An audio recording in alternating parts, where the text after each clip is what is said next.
Hello guys, তোমরা সবাই কেমন আছো? আশা করি অনেক ভালো আছো আর আমিও অনেক ভালো আছি। তো সকাল সকাল চা আর বিস্কুট খেয়ে রান্নাবান্না সেরে আমি চলে এলাম ঘর গুছাতে। যেহেতু কদিন পর থেকে আমার ডেঙ্গুর কাজ চালু হবে, তাই ভাবলাম ঘরটা পরিষ্কার করা খুবই জরুরি। বড় কিংবা ছোট, যে কোনো ঘর পরিষ্কার পরিচ্ছন্ন রাখলে দেখতে কিন্তু খুবই ভালো লাগে।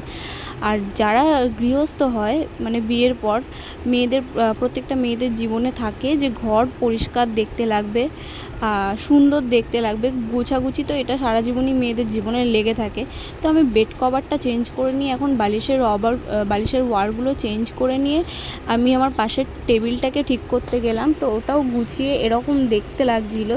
তো তারপরে আমি পাশে একটা কুকুর ছিল, মানে আমার হাজব্যান্ড নিয়ে এসেছিলো। ওটাকে দেখতে এত কিউট লাগছিল না, তাই একটু নিয়ে হাতে করে চটকাচ্ছিলাম আর ওর সাথে গল্প করছিলাম। আর কুকুরটা না নতুন এসছে, আমাদেরকে না চিনতে পেরেই অনেক চেঁচামেচি করছিল, থাকতে চাইছিল না। তো তারপরে ও আমার ঘরে একটুখানি ছেড়ে দেওয়ার পরে খেলাধুলো করছিল, দেখতে কিন্তু ভীষণ সুন্দর লাগছিল। আর ওই 10 টাকাটা সামনে দিয়ে আর ইন্টারনেটে কুকুরের ছবি দেখছে আর বলছে, বাপ্পি 10 টাকাটা দিচ্ছি, আমাকে একটা কুকুর কিনে দেবে।